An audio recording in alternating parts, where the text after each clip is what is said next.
Hello and welcome to our final session in this series. We are looking at the emerging trends in marketing. So, by the end of this discussion, you should be able to examine the latest trends that are shaping marketing strategies. All right. We should also have a look at some digital advancements. Um, some consumer-centric approaches, ethical practices, and then globalization. So these are a few thoughts we will share to conclude the the discussions we have had on marketing fundamentals. So we want to discuss digital marketing. And digital marketing basically looks at how marketing happens with the use of technology. Okay.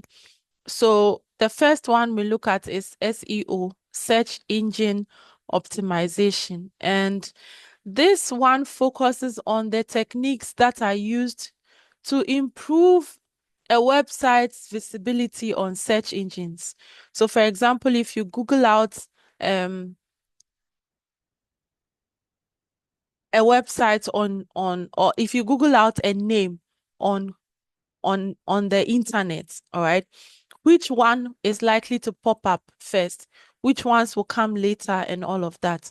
Okay, so some strategies like the keyword optimization are used, the quality content creation, all right, black link building, and then the mobile friendly design. All of these are to ensure that in a case where you have some online presence, you would be easily noticed online. Okay, so it is important to include keywords, all right? Ensure that your content is of a high quality, right? And then your design is also friendly, mobile friendly. All right. There's also content marketing where people create and share valuable content to attract and retain customers. Okay. You have a lot of people doing this, the bloggers and all of those. All right. To attract customers and keep them. And this enhances engagement, it builds brand authority. Okay. Then we have the social media marketing where people make use of platforms like the Facebooks, like the Instagrams, LinkedIn, all right, and all of those to reach out to potential customers, all right? So it's important that for this kind of marketing, you post regularly, all right, and that you also interact with the audience. It shouldn't be that somebody makes a comment and then you leave it hanging. It's important that you interact with the audience. All right. And in doing this, you are able to um reach out to your consumers in a way that will cause them to make a purchase. All right. So, social media marketing leverages influencers and user-generated content. Okay. And it helps to improve your brand awareness and fosters direct communication with your customer. All right. So, in recent times, there have been talks about consumer-centric marketing and personalization. So what this means is that if you are placing an advert, we spoke about promotions earlier. If you are placing an advert, it's a general thing. It's not tailored to one person, right?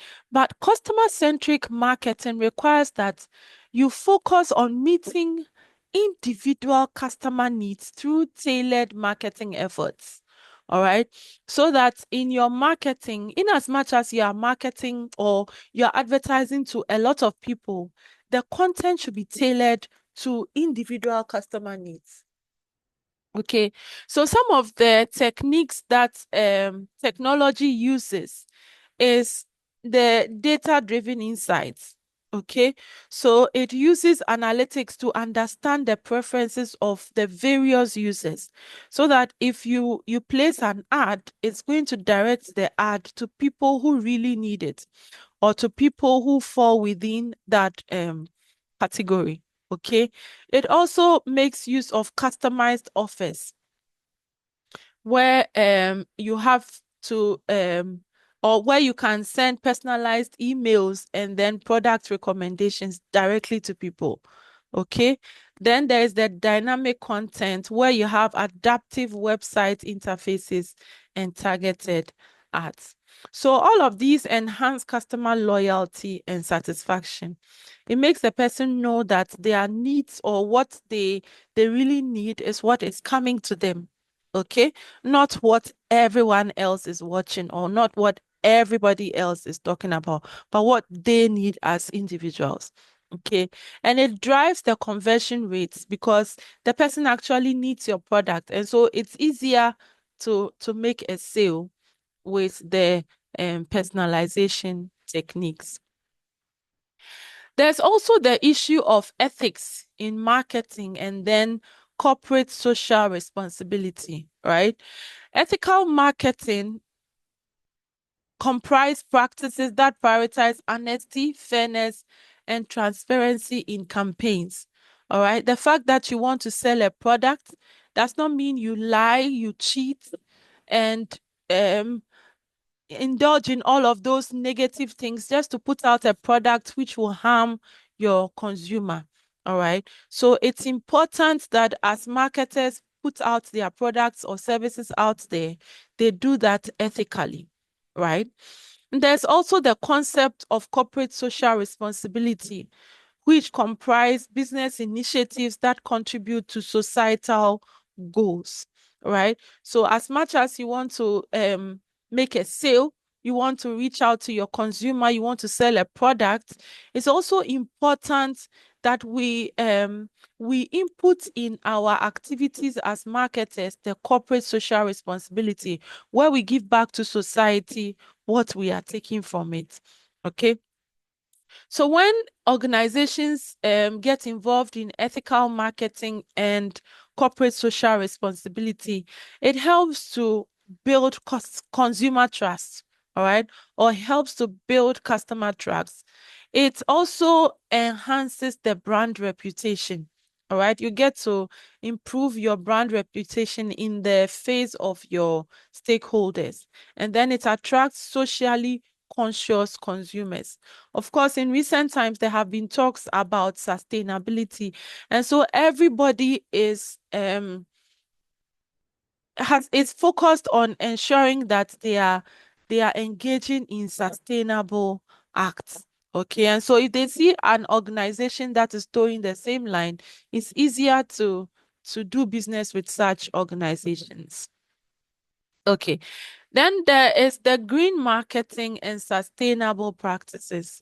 If we say green marketing, sorry, we are talking about marketing efforts which are focused on promoting environmentally friendly products and practices. So they'll make use of renewable materials. Okay, they will ensure that they are reducing the carbon footprints, and then they highlight eco-friendly certifications.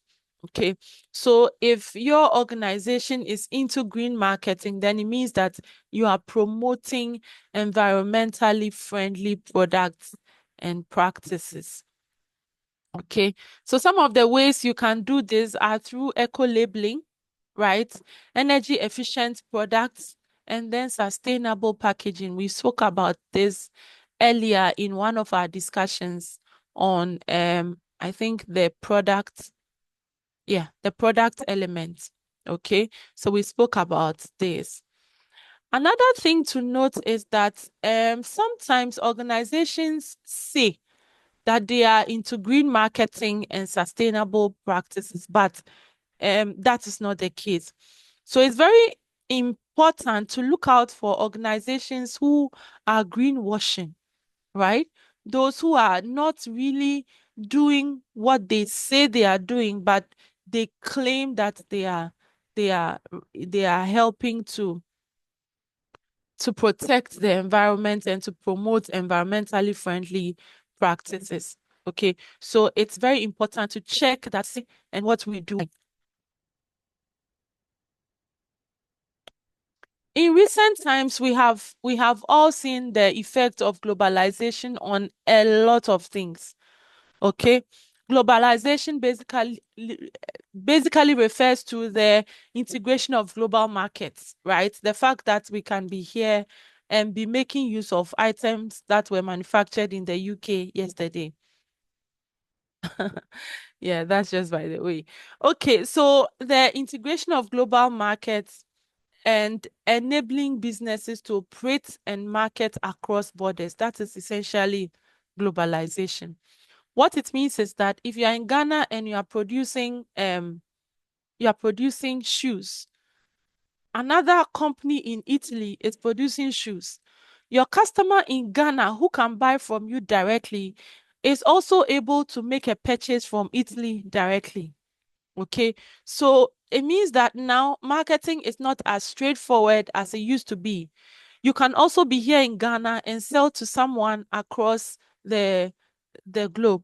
Okay, so globalization affects marketing in several ways, and sometimes it's difficult to adapt your message to the local preference of the people you are selling to. So, for example, you are in Ghana and you are selling to people in Togo.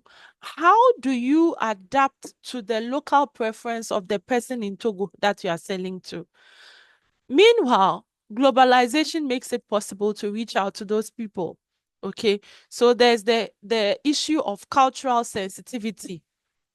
There's also the issue of global branding, where you should be able to meet uh, the international requirements or the international specifications.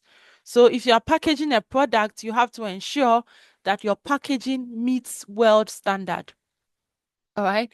There's also the market diversification, where you are able to enter new markets in new geographical regions. All right.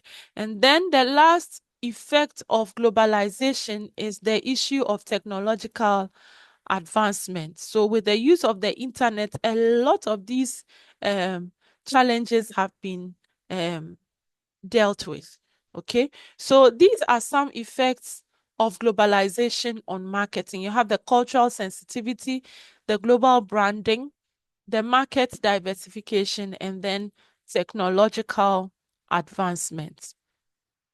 So to end all of this, digital marketing is reshaping how brands engage with customers. Okay. And it's important to personalize the strategies online because it helps to enhance loyalty and satisfaction. Ethical marketing and corporate social responsibility are very important for building trust and reputation. Then the green marketing campaigns align businesses with sustainability goals. And then finally, globalization requires that marketers balance consistency with local adaptation. Thank you all very much. Your last activity is to discuss how small businesses can effectively adopt green marketing practices. And then you can share with us some brands, some examples of brands that successfully integrated these emerging trends in their marketing. Thank you all very much. I hope that I have been able to mm, do justice to the marketing fundamentals course. Let's meet in class and discuss this extensively. Bye bye.